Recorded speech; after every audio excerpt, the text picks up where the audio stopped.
Nadas with Inside STL. I'm hanging out with Josh Todd, singer from BuckCherry. We're hanging out in Family Arena and St. Charles, and they're doing the Rock of Allegiance tour. And ask a couple questions to Josh about how the tour is going. Basically, start off. Let's talk about the new album that you guys got going on, man. Yeah, our new record's All Night Long. We've been touring on it over a year now. We started last July, so it's been a long time. We're coming up on like 200 shows, and Wow. but it's been amazing, and we're really proud of the record, and it's got a great response, and been all over the world, and it's been fun. What's been one of the coolest places that you've actually got to tour at? Well, this time we got to go to South America and Mexico for the first time, so that was really big for us. We got to go to Chile, Buenos Aires, Sao Paulo, Brazil, and Mexico City.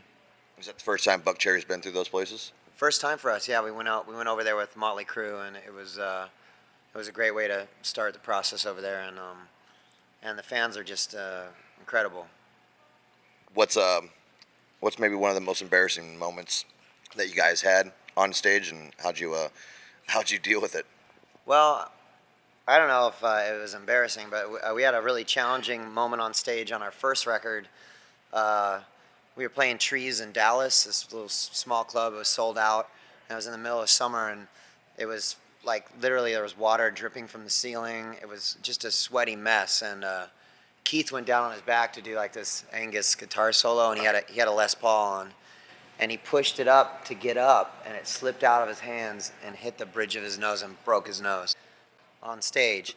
And it was embarrassing for him, but it's like the worst part about it is I didn't know that it had happened. Yeah. I didn't know he broke his nose. I thought something happened, and he was just cut or something. He had blood all over him, and I'm like, come on, man, what are you doing? Let's finish this show, And I'm like getting him to finish the show, and I'm telling him just leave the blood all over you. It looks cool, and man, he came out there like a champion and finished the show with a broken nose, and then after went to the hospital and got it, reset and all that, and I felt so bad. I was like, man, I just thought he was a champion for doing that, How'd you come up with BuckCherry?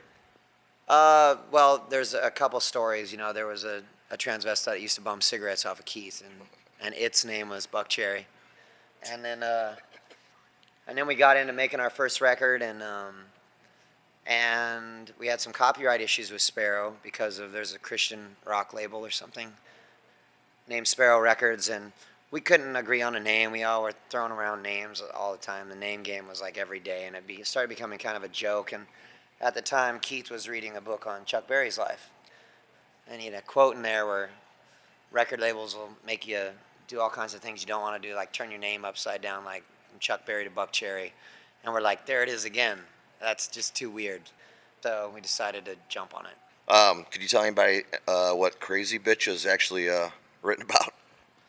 Crazy Bitch. Let me tell you how this song came about. It came about real quickly.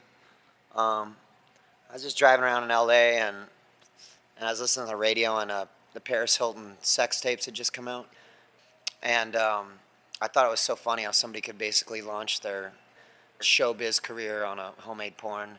And then I started reminiscing about all these crazy chicks I was involved with, like from 18 to 25. I couldn't really attract a sane girl. So Crazy Bitch is, and that's when I started singing the chorus in my truck, and then I called Keith so I wouldn't forget it, and I sang it on his voicemail. But it's just about a girl that's really great in bed, but a horrible girlfriend. Okay. All right. That's really it. Now, when you write, do you ever pick up the guitar and come up with a melody or a harmony, or do you just go to Keith and you guys basically write everything? Sometimes, that's how Sorry started. Just played 3 chords on the guitar, wrote the whole song aside from the bridge, and then took it to Keith, and we made it a little bit better, and then we just thought it needed something that was really great, and we got with Marty Fredrickson, and he added a bridge to it, and it just made the song pop, Now that song went top 1, didn't it? And yeah, Hot AC. Yeah. Huge hit. That was a huge hit for you guys. Yeah. How'd you guys feel about when you first heard it? I mean, where were you at? Did you get a phone call? Were you on the bus? I think we were more proud of that song because we in all our records we have ballads and mid-tempo songs, and we felt like 15, that record was the first record that had really been, kind of promoted correctly, on the radio. We had every aspect of what we do, out there on the radio, Crazy Bitch and Sorry and Everything, Next to You, and it just all came together on that record. Do you write about your personal life? Do you write about other people's lives? Uh, the only rule we got about writing is we just do whatever is best to make the song as good as it can be, Right on. So whatever that means, yeah, I always bring in my personal experiences, the lives around me. I read a lot of books that really enhances my lyric writing. I just try to just incorporate everything I see and all the people I meet, and put it in a song so that a lot of people can relate to it, and it's challenging. What do you like to do how do you make the best of your personal time when you're out on tour? Just try to stay fit mentally, physically, and we all do different things, Oh, look at this guy in his underwear. Hey. Personally, I like, I read a lot. Right now I'm I'm trying to learn Spanish, so Right on. I do Rosetta Stone every day, for an hour. How's that working out? It's cool. I'm really enjoying it. And then I like to race go-karts, so I do go-kart racing whenever I can. On your personal downtime? Yeah, I got a 125cc Rotax kart at my home. Yeah.